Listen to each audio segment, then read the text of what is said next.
Hi, everybody. It's Mike from here, the Watchman. And on today's Watchman's Report, we're going to take a little detour from some of the political and the spiritual stuff that we talk about on the show.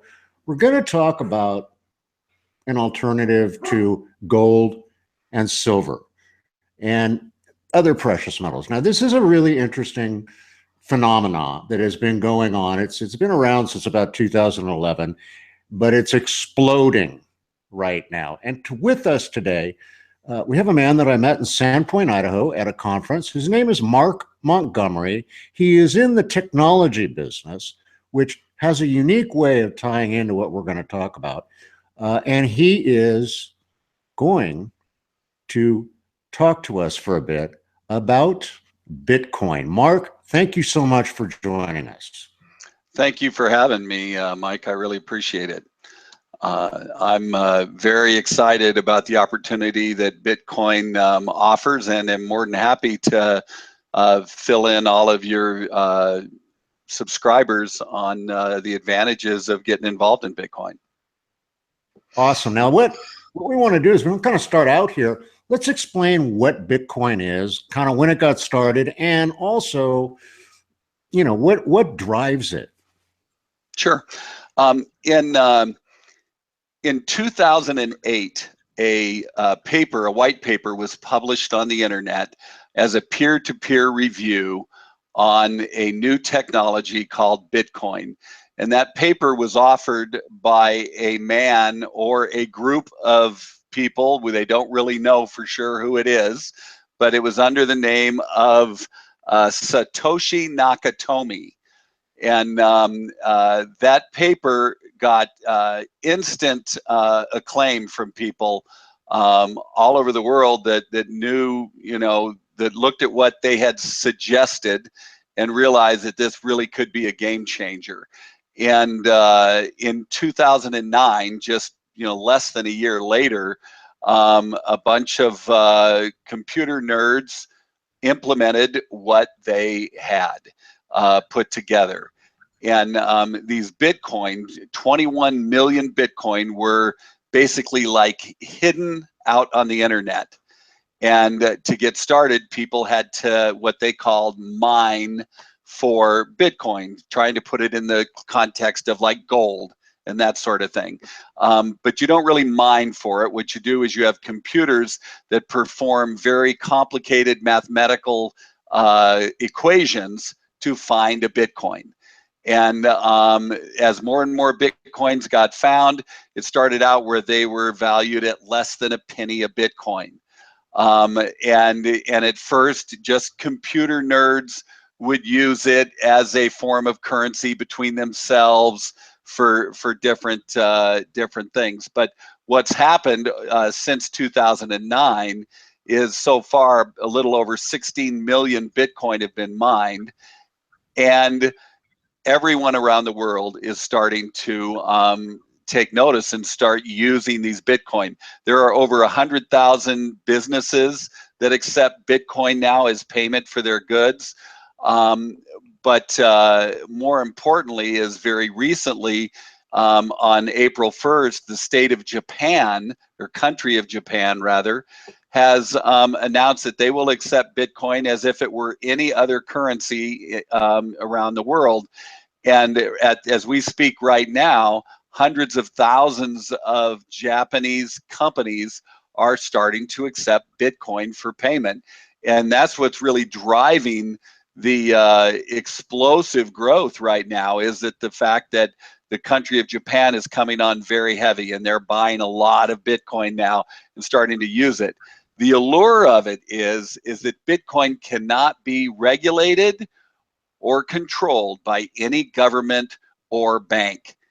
It is a person-to-person financial transaction that, and basically they refer to it like when you have a Bitcoin wallet on the internet, you are the owner of your own bank at that point, and you can send that money anywhere in the world in a matter of seconds, and you can receive money from anywhere in the world in a matter of seconds. And there's a very small fee for those transactions, way less than a bank ever charges. So, and what gives Bitcoin its value is really simply the fact that people are willing to accept it as valuable, you know. And it keeps going up and up and up and up. It's just crazy how it's going.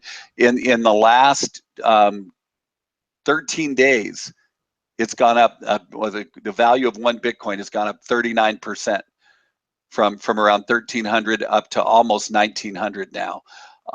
When I got into Bitcoin just a little while before that, it was $1,200 a Bitcoin. Now, I had heard about it just like everybody back when it was, $100 a Bitcoin, or $300 or $500, and we never did anything because we didn't understand it.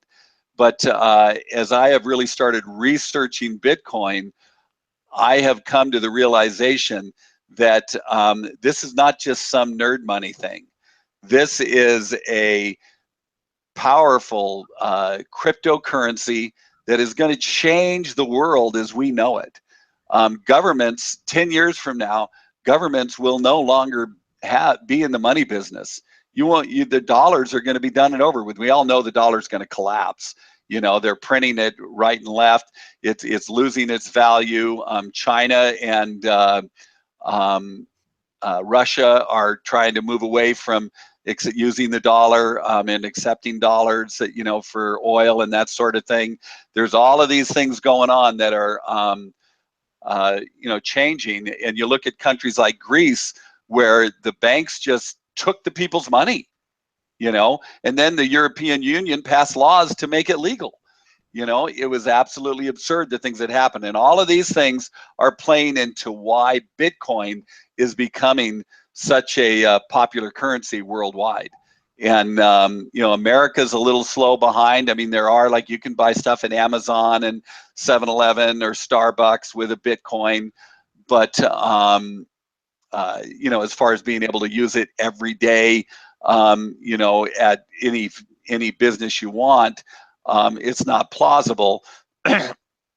But there's ways to get around that too. I mean, I spend my Bitcoin every day through a Visa card. So I load Bitcoin onto the Visa card, and then I go out and spend the money on my Visa card. So, and what's great about it is the government has absolutely no way. It's impossible for them to know how much Bitcoin I have. Well, it's interesting. And that's the beauty of it. Yeah, and what's interesting, Mark, I think what we need to educate people about regarding Bitcoin is it's not a physical coin. Oh, exactly. It's digital, all on the internet. Right, and so that's one thing. But the other thing that's interesting, if I'm hearing you right, so if I bought, if I had bought Bitcoin, let's say 1,000 Bitcoins when it was 8, and sold them today, I'm not going to pay any taxes on that, am I? Well, I'll tell you this: the U.S. government would expect that you're going to pay taxes on it, but but they have no way of knowing that you have it. Absolutely no way. I thought this was really interesting.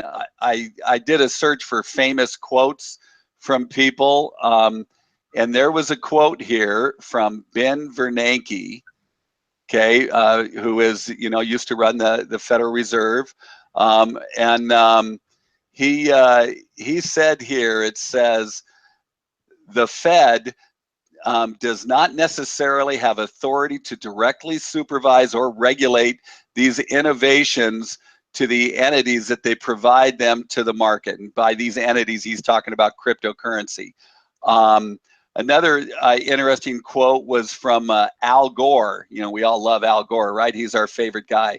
What Al's saying is, and this is the first time I've ever agreed with him on anything. He says, I'm a big fan of Bitcoin. Regulation of money supply needs to be depoliticized, is what Al Gore said. And that's exactly what Bitcoin is doing. It takes it out of the hands of governments and puts it into the hands of people. And one thing, point two, it just came to my mind, I want to mention. People say, oh, there's only 21 million Bitcoin in the world. How can that be a worldwide currency? Well, Bitcoin can be divided out down to 8 decimal points. So like right now, you know, I mean, you can go down to a thousandth or less. I don't even know what 8 decimal points is, but it goes way below, you know, a thousandth of a Bitcoin was going to be available. And experts are saying that by 2030, I know this sounds crazy, but they're saying it's going to happen. By 2030, they're saying 1 Bitcoin is going to be worth $500,000 or more. And, you know, and I'll tell you, when I did the research into this and really started looking into it, I feel like I had the opportunity to get in on a new technology that was going to change the world. And it'd be the same as like being able to buy into Microsoft or Apple when those guys were still working in their garage. You know, all of the experts, you look at Bill Gates and Richard Branson and, you know, the guy, I can't think of his name right now, but the guy that started PayPal and was the first investor into Facebook. Those guys are all saying Bitcoin is going to change the world as we know it. There's people saying that the Federal Reserve 10 years from now will be obsolete. It won't have any effect anymore. It'll be done and over with. Currency will be controlled by the market, and the government can't get their paws into it. And that's because of technology called blockchain technology. And blockchain technology is what makes Bitcoin unhackable and impossible for anybody to tell who you are, who a transaction is. Everything is done with numbers and QR codes, and nobody knows, you know, who's sending money, how much money there is, who's the owner of a wallet, how much money is in that wallet. It's impossible for them to know, and they all acknowledge that. And you know, I talk to people so often, and they'll say, "Oh yeah, well the government will figure out a way, you know, to do it."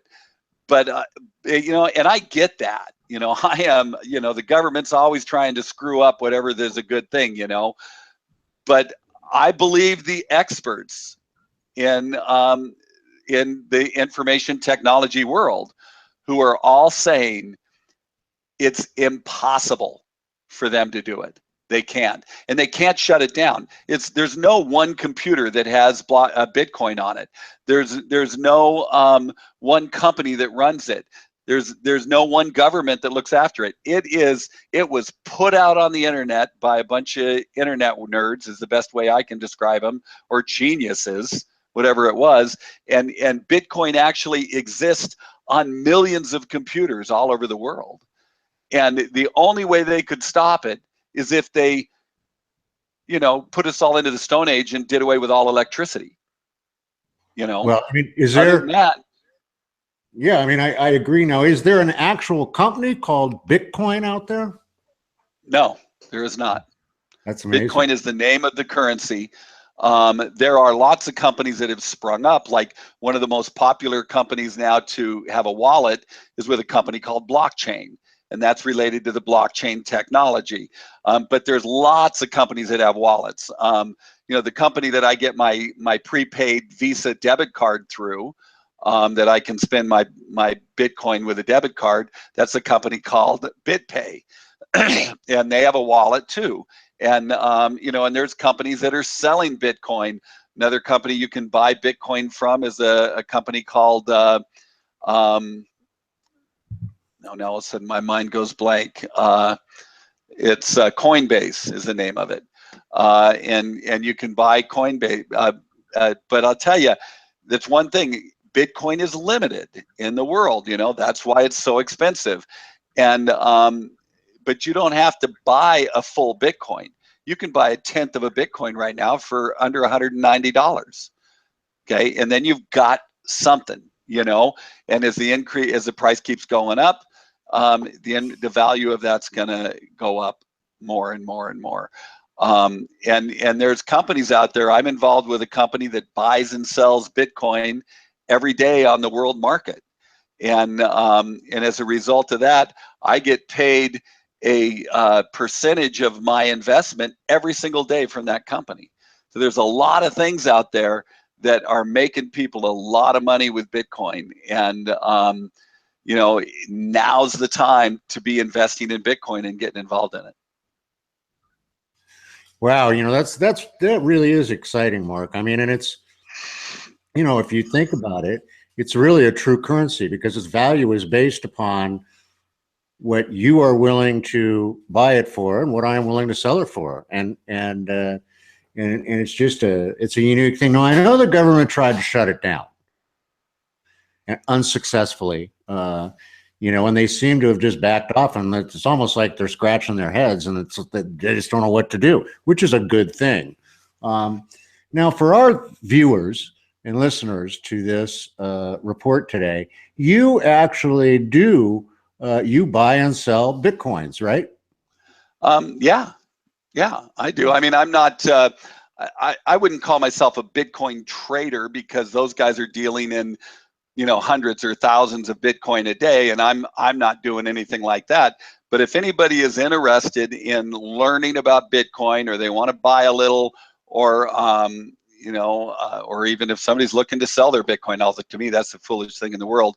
You don't sell something when it's increasing $100 a day in value, you know.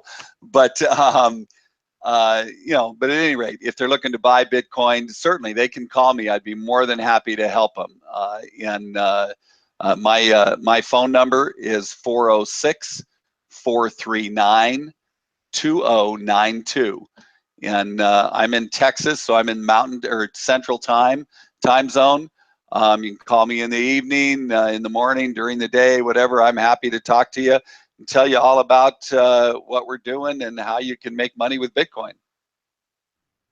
Let's have you repeat that phone number for everybody, so we're sure that they all have it, because this is worth calling Mark and talking to him, and it's worth talking about and worth looking into, so that you have a better understanding about this, folks. So, Mark, repeat the phone number again.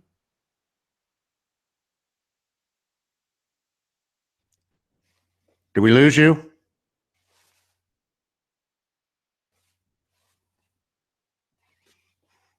Hang on, folks. We're going to try and get him back here. Are you there? Well, listen, we've got his number, and we're going to post his number for you. Give me a thumbs up, Mark, if is it okay for me to pass along to our viewers your email address?